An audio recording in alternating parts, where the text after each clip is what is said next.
توی این سوال یک نردبون داده شده و صورت سوال میگه که این نردبون که بین زمین و دیوار قرار داره ضریب اصطکاکش با سطوح چقدر باشه که این نردبون سر نخوره.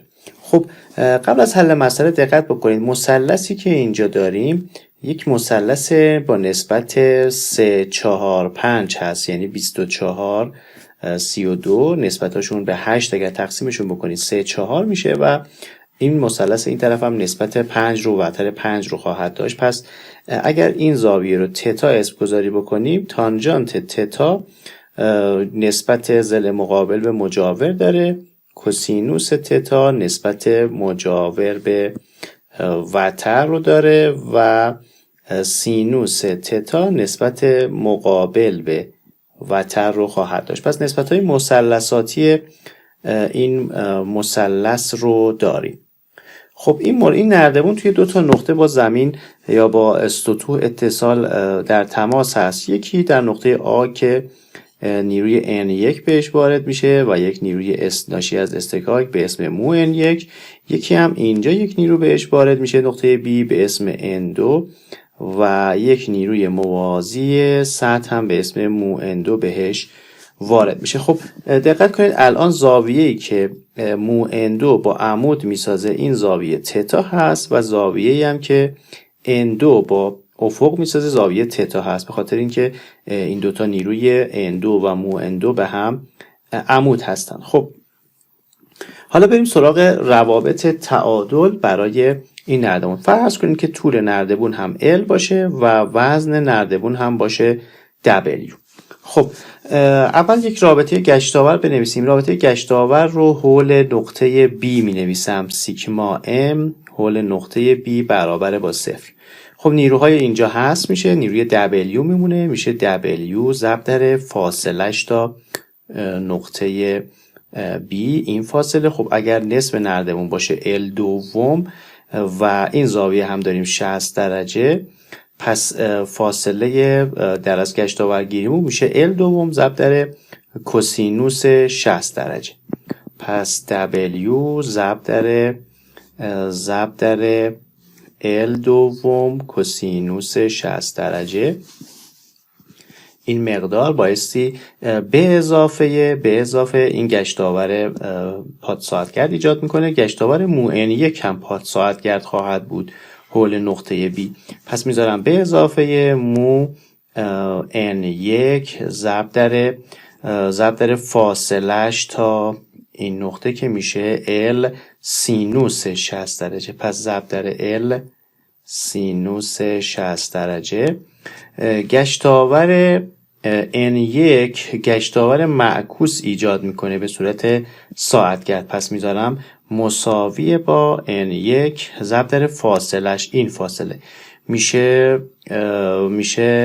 L کوسینوس 60 درجه. L کوسینوس 60 درجه. پس ضرب در L کوسینوس 60 درجه. خب مقادیر L ساده میشه از طرفین رابطه. میتونیم رابطه رو بازنویسی بکنیم، همه رو توی یک دو هم ضرب بکنم، میشه W کوسینوس 60 درجه به اضافه 2 تا مو N1 سینوس 60 درجه برابر با 2 تا N1 کوسینوس 60 درجه. خب میتونیم همه رو به کوسینوس هم تبدیل کنیم برای اینکه W رو استخراج کنیم. W یه مرتبه این قسمت این طرف رو هم میبرم سمت راست تساوی، میشه W برابر با 2 تا N1 کوسینوس 60 درجه ساده میشه منهای 2 تا مو N1 سینوس 60 درجه باعث تقسیم به کوسینوس 60 درجه بشه، میشه تانژانت 60 درجه. پس مقدار W به دست اومد از رابطه گشتاورگیری. خب این یه رابطه دیگه بنویسیم، رابطه تعادل بنویسیم. مثلا در جهت Y بنویسیم رابطه تعادل رو، سیگما F Y برابر با 0. خب در جهت Y چی داریم؟ در جهت Y یه نیروی N1 رو به بالا داریم، یک نیروی مو N2 رو به بالا داریم. پس به اضافه مو N2 ضرب در کوسینوس تتا. رو به پایین چی داریم؟ یه W داریم منهای به اضافه یه دونه N2 هم داریم به اضافه N2 سینوس تتا. خب میتونیم مقادیر رو جایگذاری بکنیم توی این رابطه. سینوس کوسینوس رو هم داریم، همینطور مقدار W رو هم داریم که میتونیم توی این عبارت بیایم و جایگذاری بکنیمش. خب جایگذاری بکنم میشه N1 به اضافه با مو N2 ضرب در کوسینوس تتا رو داشتیم 4/5 مساوی با خب W هست 2 تا N1 منهای 2 تا مو N1 تانژانت 60 درجه به اضافه N2 سینوس تتا رو هم داریم 3/5. خب میتونیم باز هم این مقادیر رو تا اونجا که میشه سادهش بکنیم. خب اگر این مقادیر رو ساده بکنیم به چه شکلی در میاد رابطه؟ یه N1 اینجا داریم، 2 تا N1 این طرف داریم، اینها با هم ساده میشه و از سمت راست تساوی یه N1 باقی میمونه. N1 دیگه چی باقی میمونه؟ سمت راست تساوی به اضافه با 3/5 N2 باقی میمونه منهای 2 تا مو N1 تانژانت 60 درجه باقی میمونه و این هم میره سمت راست میشه منهای مو N2 ضرب در 4/5. خب این یه رابطه برای مساوی با 0. این یه رابطه هست که از سیگما Fy مساوی با 0 به دست اومد. یه رابطه دیگه بنویسیم در جهت X ببینیم چی به دست میاد. در جهت X سیگما Fx برابر با 0. خب چی داریم در جهت X؟ به سمت راست یه دونه مو N1 داریم، پس مو N1 به سمت راست داریم که به سمت چپ چی داریم؟ به سمت چپ هم این دوتا رو داریم، میشه مساوی با N2 کوسینوس تتا به اضافه با مو N2 سینوس تتا. خب این هم رابطه Fx مون که در جهت از تعادل در جهت x باشه. خب مقادیر جایگذاری رو هم انجام بدیم. میشه مو N1 مساوی با N2 ضرب در 4/5 به اضافه مو 4/5 ضرب در مو N2 سینوس تتا رو هم بذاریم 3/5. خب میتونیم این رابطه رو بیایم و ضرب در یه دونه این رابطه رو تقسیم بر مو بکنیم که N1 رو به دست بیاریم از این رابطه.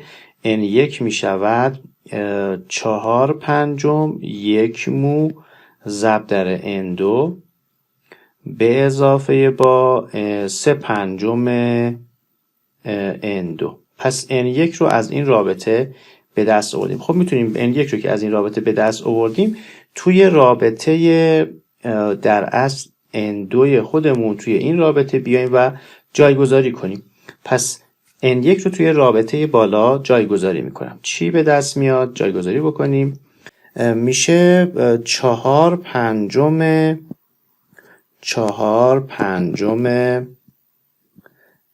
1 تقسیم بر مو N2 N1 رو دارم جایگذاری میکنم به اضافه با 3/5 N2 به اضافه با یه 3/5 N2 دیگه داریم 3/5 N2 منهای با 2 تا مو تانژانت 60 درجه منهای 2 تا مو تانژانت 60 درجه ضرب در N1 هست ضرب در 4/5 1 مو N2 دوباره منهای 2 تا مو تانژانت 60 درجه ضرب در این عبارت ضرب در 3/5 N2 و ترم آخر رو هم که داریم منهای با مو N2 ضرب در 4/5 مساوی با 0. خب کل عبارت رو توی 5 مو ضرب بکنیم که این مخرج ها ساده بشه.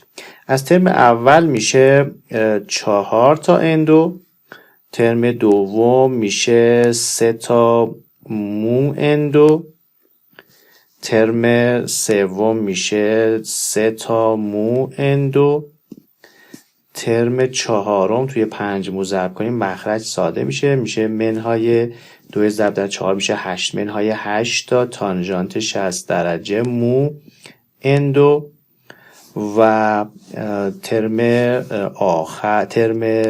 بعدی میشه 5 تا مو ضرب کنیم میشه منهای با 6 تا مو 2 تانژانت 60 درجه اندو 5 ساده میشه مو هم به توان 2 میرسه وقتی توی 5 مو ضرب بشه و ترم آخر میشه منهای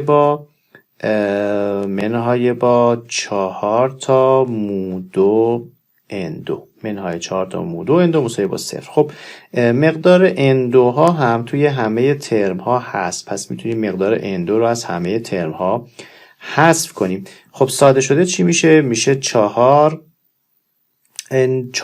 به اضافه با 3 تا مو به اضافه 3 تا مو منهای 8 تا تانژانت 60 درجه مو منهای 6 تا تانژانت 60 درجه مو 2 منهای با 4 تا مو 2 مساوی با 0.